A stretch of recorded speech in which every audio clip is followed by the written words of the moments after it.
Meus irmãos, abram suas Bíblias no livro de Apocalipse, capítulo 2. Apocalipse, capítulo 2. E eu farei a leitura do versículo 8 ao 11.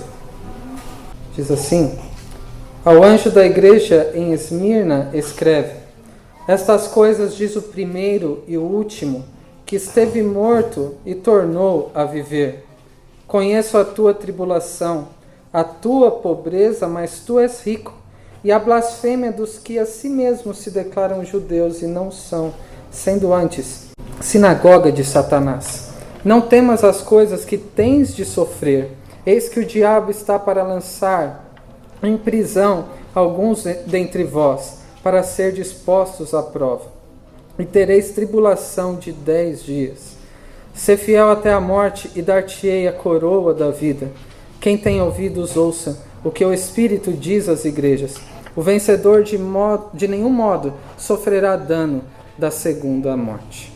Amém. Esta é a palavra do nosso Deus. Oremos mais uma vez.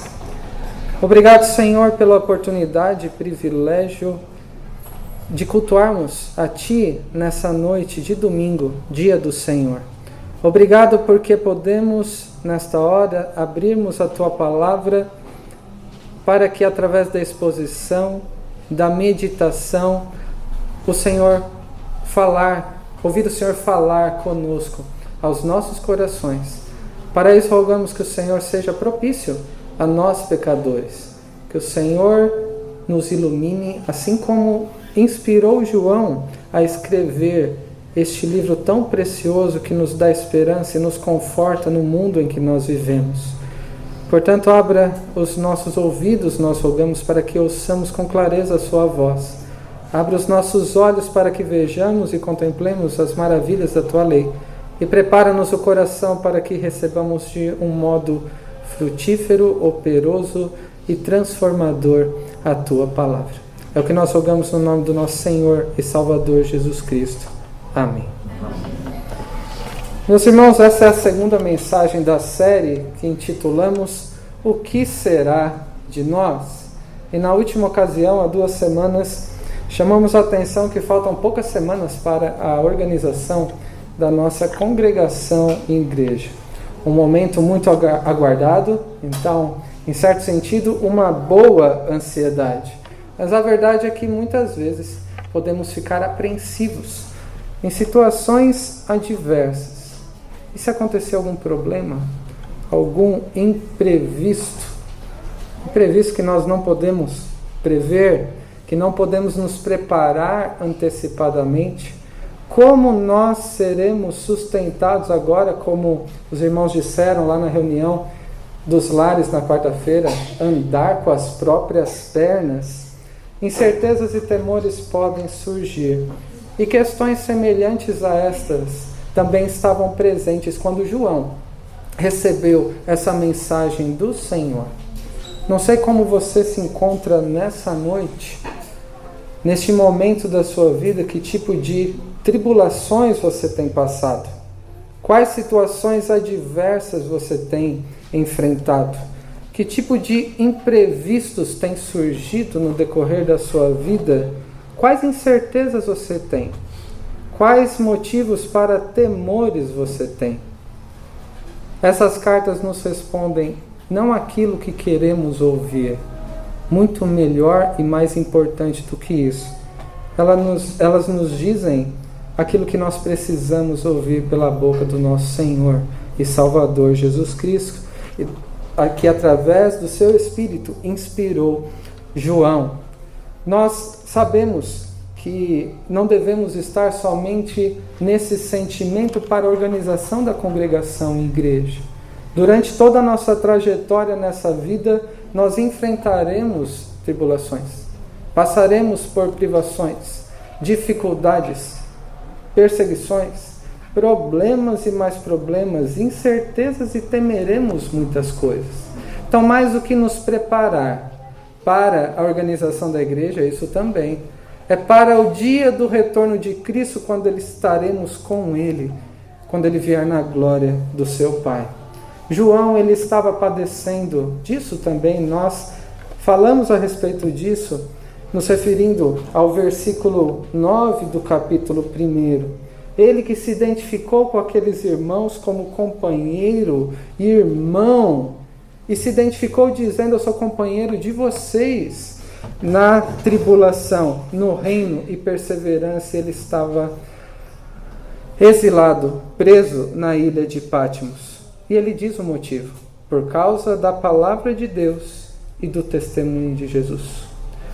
Aqueles que guardam a palavra de Deus no mundo caído em que nós vivemos e que testificam de Cristo com as suas vidas por aquilo que fazem ou deixam de fazer, por aquilo que dizem, pelos planos que traçam e sobre como expressam a confiança que têm, enfrentarão dificuldades também. Tratamos sobre isso até com as crianças que devem não viver no mundo da fantasia Disney, mas de acordo com as Escrituras, viverem nesse mundo e lidarem com as situações que já enfrentam desde cedo, e aqueles que aprendem a trilhar os caminhos do Senhor também. João poderia estar também com muitos temores. Se coloque no lugar de João, numa ilha chamada Patmos, completamente isolado, preso, longe daqueles irmãos amados, longe de familiares que poderia ter ainda, mesmo sendo bastante idoso. Pessoas queridas e amadas. No lugar dele, poderíamos ficar também preocupados, temerosos. E o que acontece nesse momento? E no momento em que nós estamos na nossa própria vida, seja qual for a situação, ouça o que Deus diz no versículo 17 e 18 do capítulo 1. Quando o vi cair a seus pés como morto, porém ele pôs sobre mim a mão direita, dizendo: não temas, eu sou o primeiro e o último, e aquele que vive. Estive morto, mas eis que estou vivo pelos séculos dos séculos, e tenho as chaves da morte e do inferno. Diante de Cristo, qual foi a graça que João recebeu? Cristo se colocou do lado dele, o confortou e transmitiu palavras que lhe dariam esperança. E nós temos estas palavras de esperança, de conforto, de consolo no livro de Apocalipse. Essa mensagem visa confortar aqueles que são crentes, aqueles que já foram salvos, aos eleitos, aqueles que militam nessa vida para servir e glorificar o nosso Deus e que enfrentarão mais dificuldades por isso. Quando vem da perspectiva bíblica, como esse mundo está perdido e as consequências do pecado de diversas maneiras na própria morte, em problemas sociais, em problemas de ordem econômicas, políticas, de enfermidades e todo tipo de coisa, podemos nos entristecer sabendo que é por culpa do pecado. Mas o Senhor veio ao encontro de João. E é o mesmo Deus presente que vem de encontro a nós em nossas necessidades. Qual deve ser o motivo da nossa firmeza, da nossa fidelidade, integridade e esperança no mundo em que nós vivemos? A palavra é dada pelo Senhor, o próprio Senhor Jesus, na mensagem à igreja de Esmirna, que é essa segunda. É claro que tem muito a ver com os nossos dias, assim como a igreja de Éfeso. Esmirna era uma cidade próspera, rica, considerada muito bela nas suas construções majestosas e se destacava no mundo da época. Essas características de riqueza, proeminência e beleza fazia com que ela disputasse com Éfeso em ser a igreja mais a cidade, mais importante de todo o mundo conhecido da época, em especial a Ásia Menor. Era uma cidade que tinha uma identificação também com a ressurreição. Não a ressurreição de Cristo, mas dela mesma. 700 anos antes de que João escreveu essa carta por mandato de Deus, Esmirna havia sido destruída. Passou 300 anos sem existir e depois se reergueu das cinzas. Então, era considerada uma cidade ressuscitada, ou que havia ressuscitado das cinzas. E a igreja de Esmirna, essa que recebe essa carta, foi provavelmente fundada pelo apóstolo Paulo, durante a sua terceira viagem missionária. Naquele momento, como vimos, considerando a origem da igreja de Éfeso, em que Paulo permanece na região de Éfeso para que o evangelho chegasse a toda a Ásia, e possivelmente aí chegou também a Esmirna, e uma igreja foi fundada ali. Era uma cidade extremamente pagã, era uma cidade, por ser uma das principais do império, que havia uma ênfase muito grande no culto ao imperador, e este era um dos motivos para as dificuldades que os cristãos enfrentavam na época.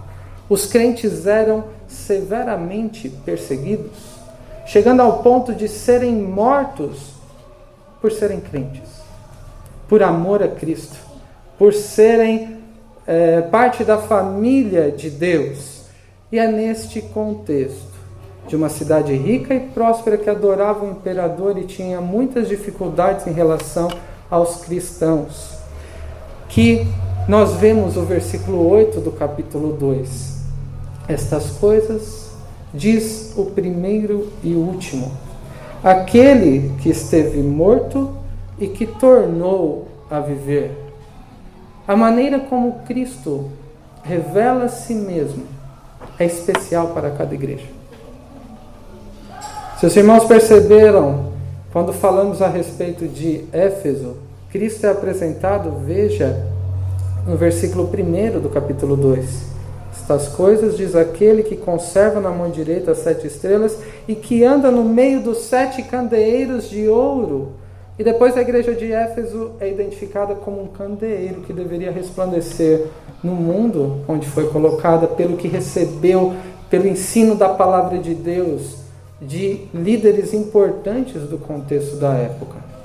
E aqui, considerando o contexto de Esmirna, Cristo se aproxima, através dessa carta, como João como representante, Cristo coloca a mão sobre ele e diz para a igreja de Esmirna: você escreve o seguinte: da minha boca, estas coisas diz o primeiro e o último, aquele que é o alfa e o ômega, a primeira e a última letra do alfabeto grego, aquele que por meio da sua própria vontade deu origem a todas as coisas e aquele que consumará todas as coisas também.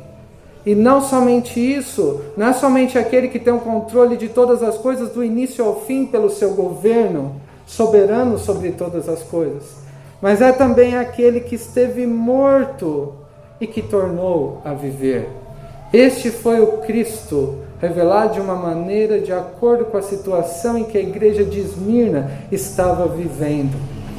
Isso revela essa primeira lição que vemos aqui, que o Senhor Jesus conhece a sua igreja. O que ele diz, e poderíamos dizer muitas variedades de atributos do próprio Senhor Jesus, aquilo que ele escolhe dizer a essa igreja que sofria por amor a Cristo: eu sou o alfa e o ômega, o primeiro e o último, aquele que esteve morto e que tornou a viver. Ele, conhecendo a sua igreja, no versículo 9, conheço a sua tribulação, a tua pobreza, mas tu és rico, e a blasfêmia dos que a si mesmos se declaram judeus e não são, sendo antes sinagoga de Satanás. É claro que Cristo sabia aquilo que estava passando em uma das suas igrejas, o quanto estava sendo atribulada, e tribulação aqui demonstra intensidade de dificuldades. Parece que não tem fim, e essa é a ideia aqui. De uma forma contínua padece nesse mundo a tua pobreza, e aqui os termos estão relacionados. Aqueles que eram atribulados, perseguidos, oprimidos pelo império, pelos inimigos e até por aqueles que se diziam judeus e instigavam a perseguição, assim como foi com Cristo, fazia com que eles fossem pobres. Imagine-se, nesse período da história, no segundo século, do final do primeiro para o segundo século, Quando a igreja de Esmirna recebeu essa carta e eles se recusando a adorar o imperador, eles eram afligidos, eles eram presos.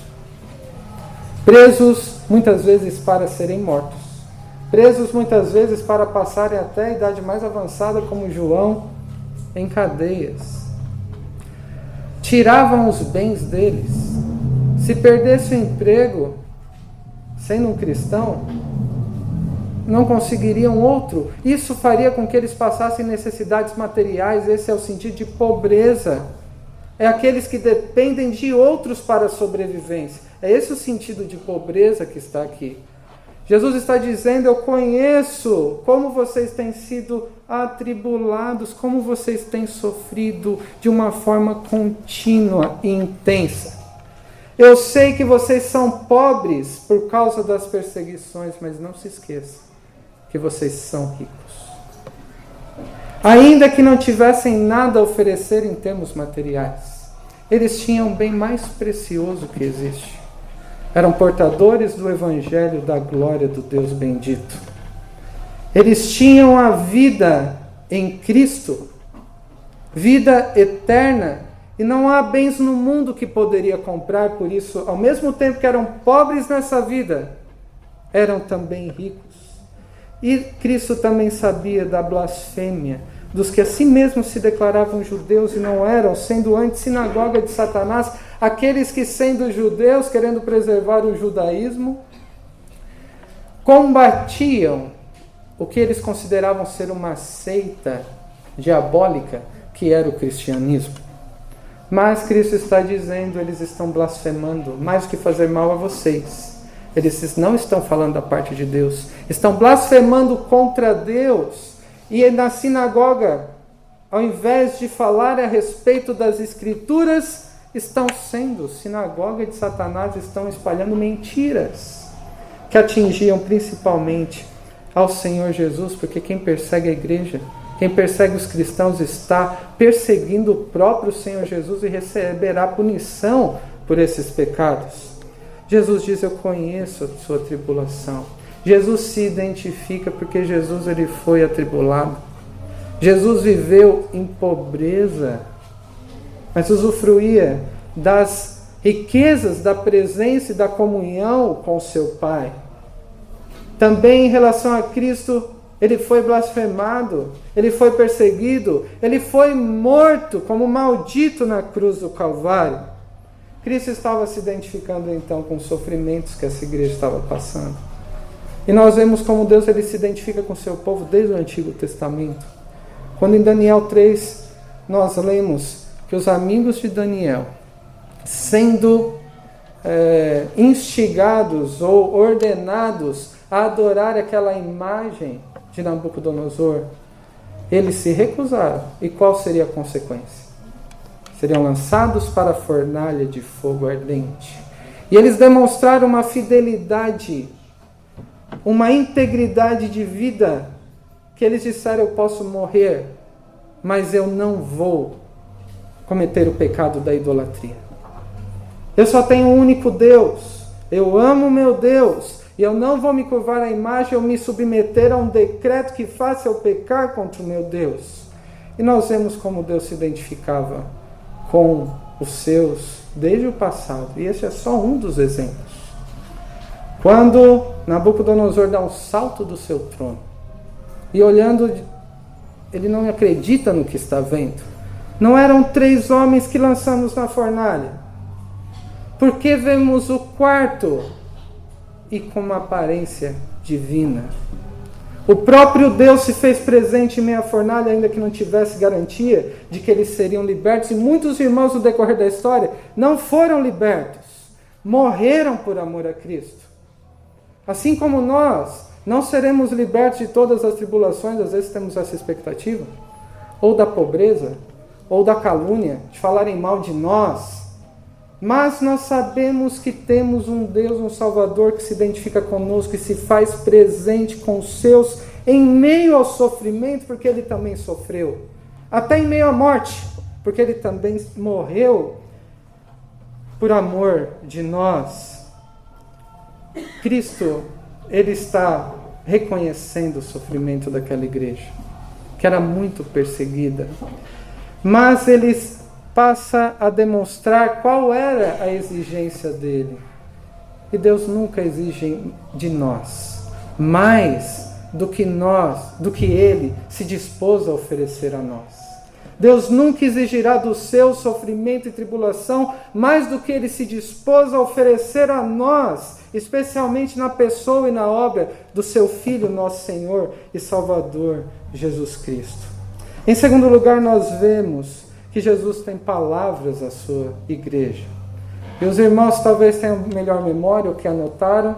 A primeira lição foi idêntica, foi a mesma coisa, em termos de título, do que da igreja de Éfeso. Jesus conhece a sua igreja, a primeira lição. Mas a segunda lição é que Jesus tem palavras à sua igreja. Em Éfeso, Jesus tinha algo contra a sua igreja. Esmirna é uma das cidades, ou das igrejas nessas cidades, em que não vemos críticas, só elogios e uma exortação para confortar e dar esperança. Não tem crítica negativa. Assim como Éfeso, vocês abandonaram o primeiro amor. Jesus ainda assim tem palavras à sua igreja que nós vemos no versículo 10. Não temas as coisas que tens de sofrer, eis que o diabo está para lançar em prisão alguns de vós. Para ser dispostos à prova e tereis tribulação de 10 dias. Sê fiel até a morte e dar-te-ei a coroa da vida. Se eu e você chegarmos para alguém que está sofrendo e dissermos, não sofra.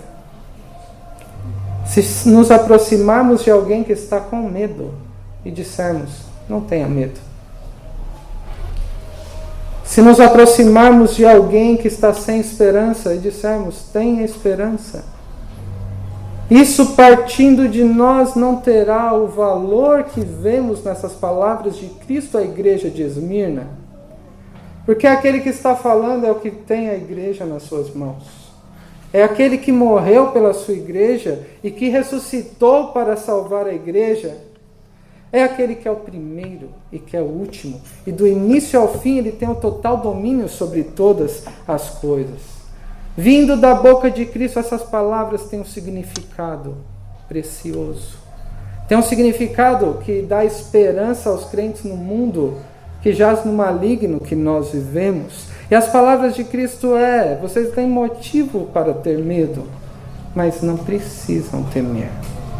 Não temas o que vocês têm de sofrer. Que tipo de sofrimento, como já dissemos? Prisão, maltratos, tirariam os bens, seriam provados, passariam por tribulação e até pela própria morte. E Jesus está dizendo, não temas as coisas que vocês têm de sofrer. Em outras palavras, é necessário que vocês sofram neste mundo. Como continua dizendo, o diabo está para lançar em prisão alguns de vós. Vocês serão postos à prova, terão tribulação de 10 dias. E alguns podem até morrer após a prisão. Tanto que Jesus fala ser fiel até a morte. O sofrimento vem da parte do diabo ou da parte de Deus? Ou é uma mera consequência dos nossos atos?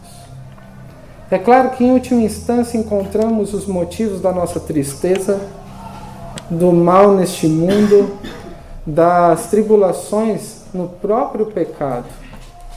Mas Jesus dizendo aqui nessas palavras, vocês vão ter que sofrer essas coisas.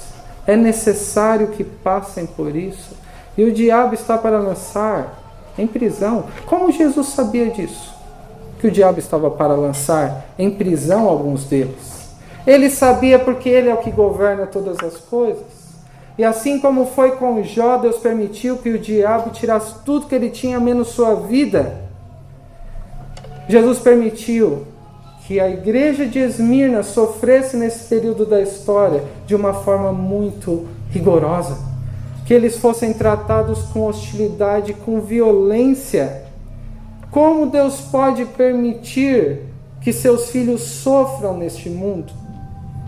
Como compreender o sofrimento daqueles que procuram fazer a vontade de Deus, de maneira que nós Muitas vezes podemos estar numa situação como vemos o salmista no Salmo 73. Os descrentes vivem uma vida boa e eu só sofro neste mundo. E essa inquietação, mas o salmista depois, ao entrar na presença de Deus, viu a real situação do ímpio e viu com quem ele estava, independentemente das circunstâncias. Deus, ele tem propósito no sofrimento dos crentes no mundo em que nós vivemos. E se alguém faz parte da igreja ou quer buscar uma vida com Deus para parar de sofrer, está enganado. Porque por causa de Cristo sofreremos muitas coisas e Deus tem o controle e também tem um propósito. E podemos dar alguns exemplos desses propósitos. Em primeiro lugar, para nos provar. Como diz o próprio texto, seremos colocados à prova. Nós lemos no início do culto, 1 Pedro, 1, versículo 3, quando Pedro bendiz a Deus, que segundo a sua muita misericórdia, nos regenerou para uma viva esperança mediante a ressurreição de Jesus Cristo dentre os mortos, para uma herança incorruptível, sem mácula, imarcessível, reservada nos céus para vós outros. Pedro bendiz a Deus pela salvação em Cristo na esperança do porvir.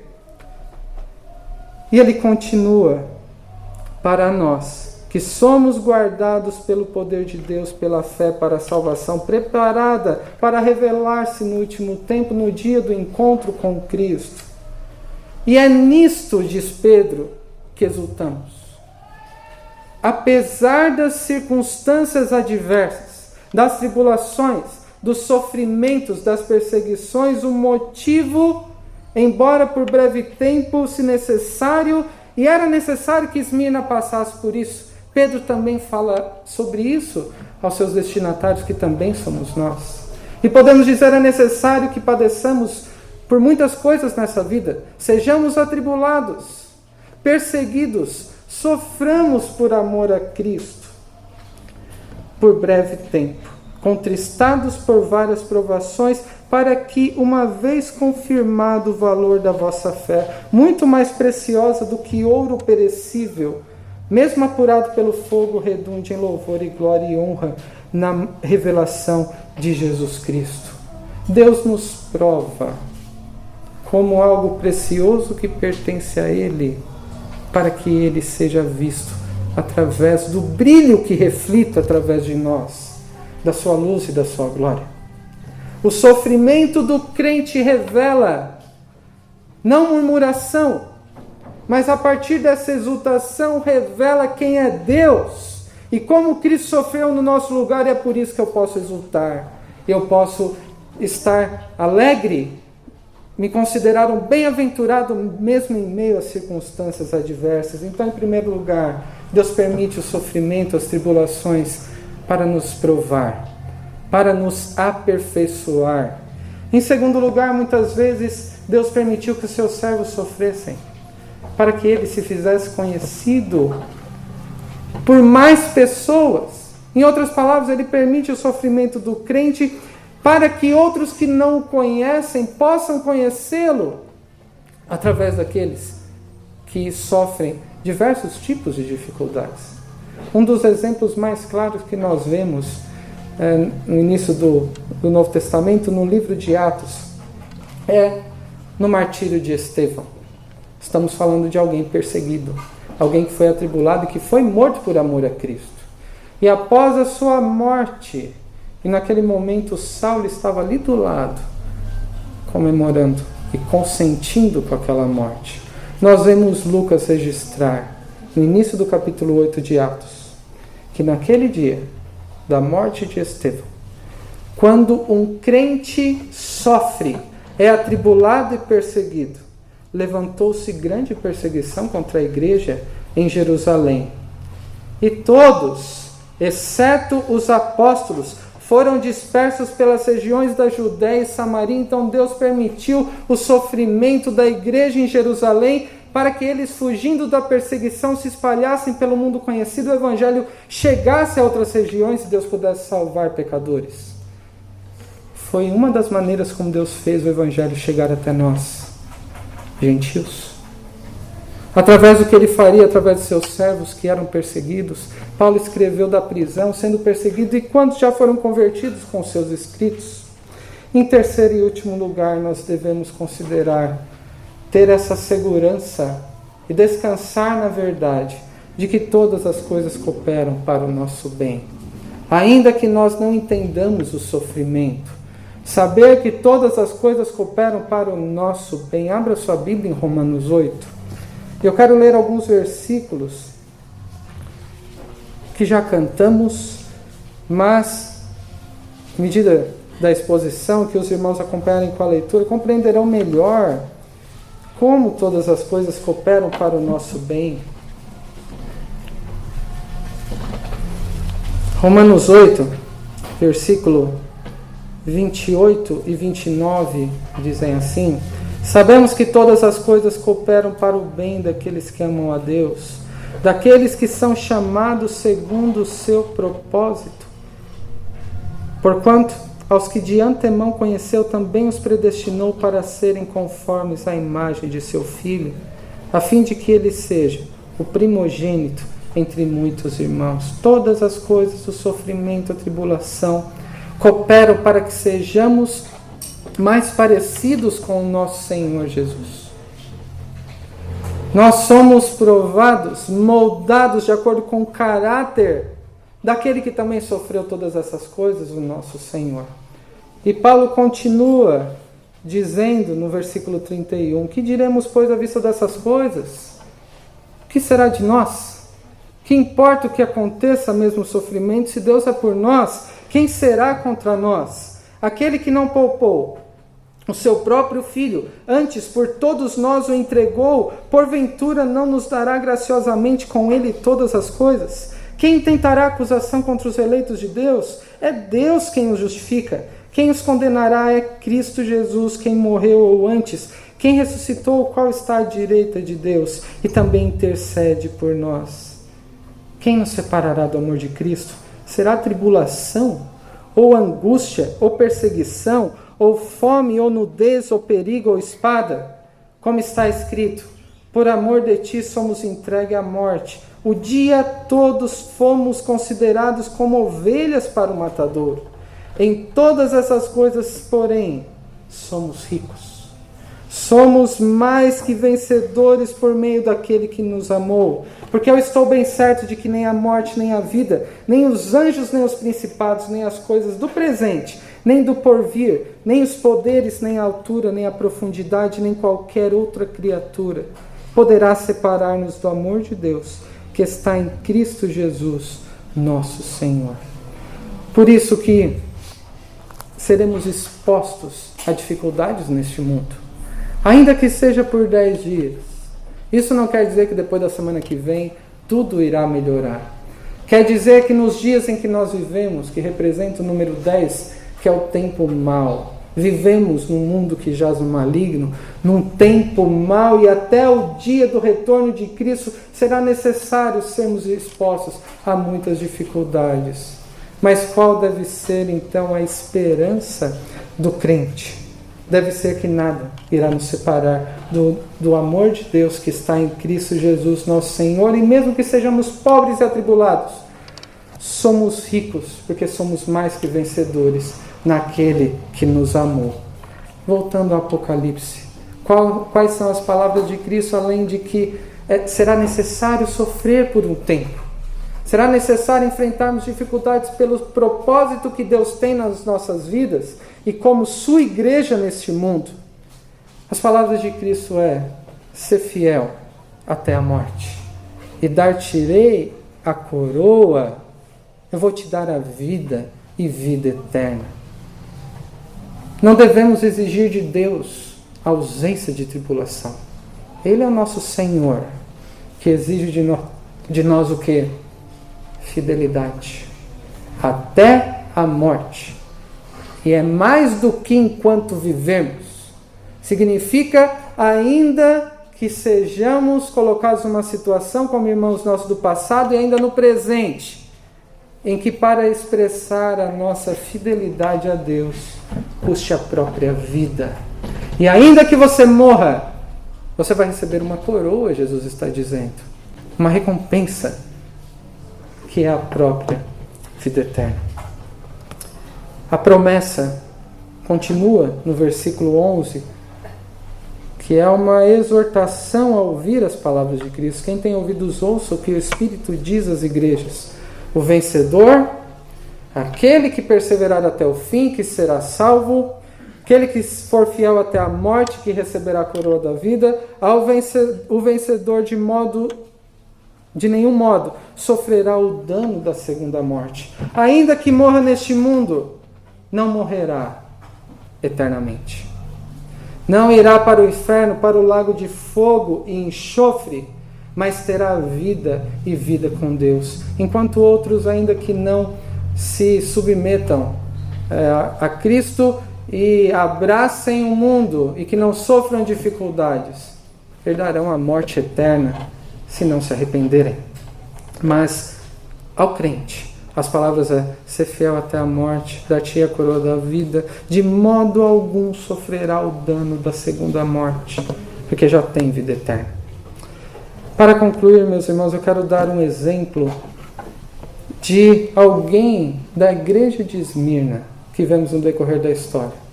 Não está na Bíblia, mas é um líder conhecido dos primeiros séculos, chamado Policarpo.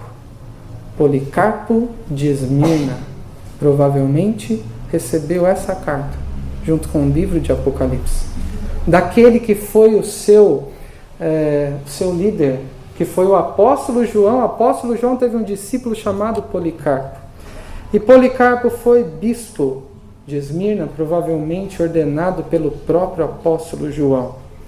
E nós vemos no ano de 155, a data do martírio de Policarpo, a igreja de Esmirna escrevendo uma mensagem. Então pense que aquela igreja recebeu o livro de Apocalipse, essa carta a ela. Como respondeu a isso? E respondeu às circunstâncias do seu período. Eu quero ler um trecho dessa carta. E aqueles que quiserem depois ler a carta completa, eu com prazer posso passar para que vejam como no decorrer da história o povo de Deus reagiu à história governada por Deus. Eles reescreveram assim: a igreja de Deus estabelecida em Esmirna, as igrejas de todos os tempos e lugares. Eles escrevendo uma carta. Haviam recebido, agora eles estão escrevendo. O que eles desejam a todas as igrejas de todos os lugares: misericórdia, a paz e a caridade, o amor de Deus e de nosso Senhor Jesus Cristo vos sejam concedidas abundantemente. Escrevemos, irmãos, a respeito dos que testemunharam em particular o bem-aventurado Policarpo, que com seu martírio selou e pôs fim à perseguição. Os acontecimentos que provocaram seu martírio foram usados pelo Senhor para nos dar uma imagem do martírio segundo o Evangelho. Policarpo aceitou ver-se traído como o Senhor. Olha a identificação do sofrimento com Cristo. Para aprendermos a imitá-lo por nossa vez e a não olharmos para o próprio interesse, mas para o do próximo, pois o amor autêntico e eficiente consiste para cada um em querer não apenas a própria salvação, mas a de todos os irmãos. Felizes e corajosos foram todos os heróis da fé. Conforme a dispensação divina, atribuímos a Deus, cujo poder é soberano e universal, os nossos progressos na piedade e na vida com Deus. Não há quem se maravilhe ante a intrepidez, a paciência e o divino amor daqueles que morreram por Cristo. Então a morte daquele homem fortaleceu a fé daqueles que estavam com ele. Foram dilacerados pelos flagelos, até o extremo de ver-se-lhes a estrutura das suas carnes, veias e artérias profundas. Suportaram firmes, provocando comiseração dos espectadores. Tinham alcançado tanta elevação espiritual que não soltavam lamentos, eles não gemiam. Presenciando o seu martírio, compreendemos que nesta hora, aqueles que testemunharam de Cristo estavam assistidos pelo Senhor e pela sua presença. Estes foram aqueles que viram pessoas serem mortas por amor a Cristo. E como eles reconheceram isso também ao receberem o que Cristo tinha a dizer a eles, possuídos pela graça de Cristo, desprezavam os tormentos no transcurso de 1 hora e ganhavam a eterna vida. O que Cristo disse à igreja de Esmirna? Ser fiel até a morte e dar-te-ei a coroa da vida. E o que os irmãos estão reconhecendo, eles suportaram por 1 hora, mas eles encontraram vida e vida eterna. O mesmo fogo os refrescava até o fogo dos carrascos. E por quê? Porque interiormente eles pensavam no outro fogo, no fogo inextinguível. A sua alma contemplava os bens reservados aos que sofrem, que o olho não viu, nem o ouvido ouviu, nem o coração pressentiu. O Senhor mostrava-se-lhes estes bens, a eles que, deixando de ser homens, se tinham tornado anjos. Eles eram condenados às feras e tiveram de enfrentar tormentos espantosos. Foram estirados sobre cavaletes, submetidos a todo gênero de torturas, para que a duração do suplício os constrangesse a negar a sua fé. Foi assim que os irmãos da igreja de Esmirna eram tratados. E para estes que Cristo está enviando a sua mensagem, como aquele que morreu, mas que depois ressuscitou. E Policarpo, um líder importante, discípulo de João, bispo da igreja de Esmirna, não perseguia o martírio. Ele era perseguido por amor a Cristo. Ele fugiu várias vezes, mas chegou um momento em que ele falou: eu entendo que eu não devo mais fugir. Deus quer que eu receba os sofrimentos que ele também recebeu. Vieram muitos policiais, soldados, que não acharam e o levaram, torturaram aqueles que o conheciam, até membros da própria família, para que dissessem onde que ele estava.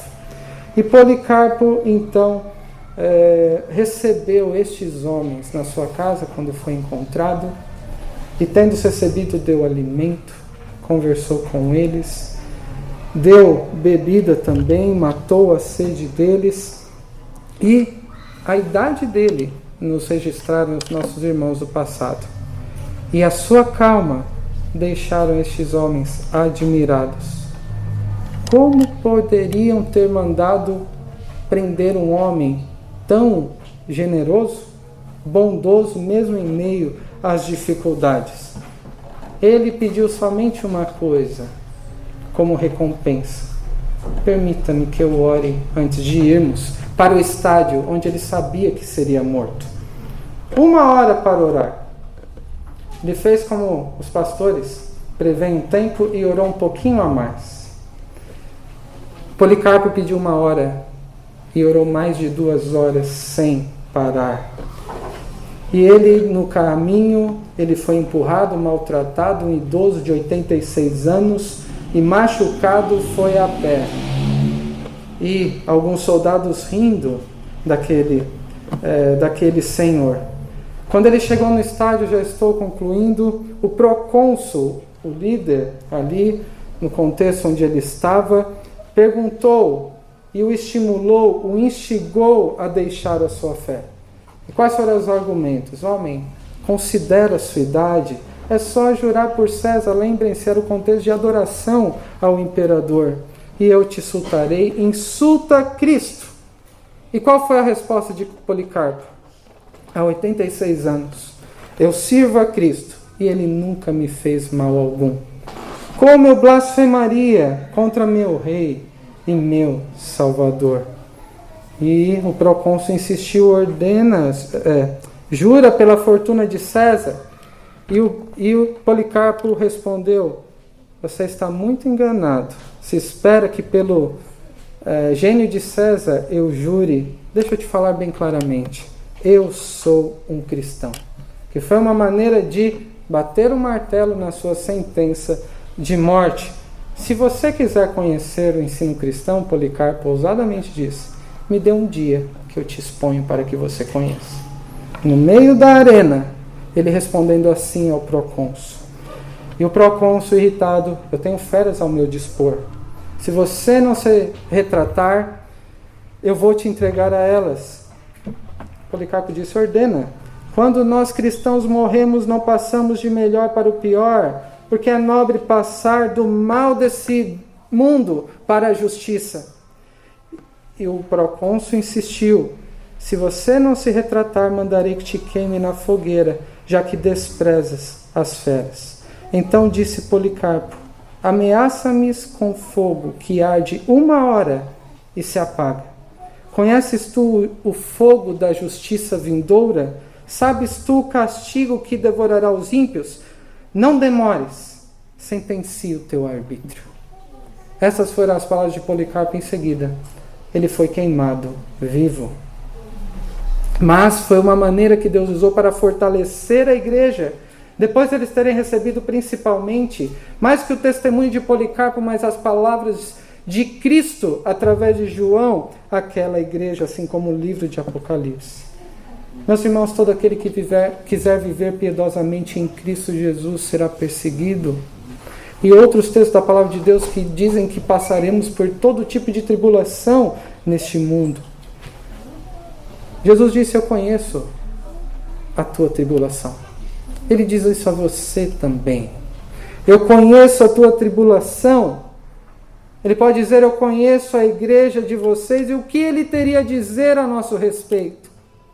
Quais são os nossos temores? É pela política do país? É pela violência urbana? É pelas crises familiares que temos em todas as famílias? É pelo desemprego? Qual é o motivo de temermos?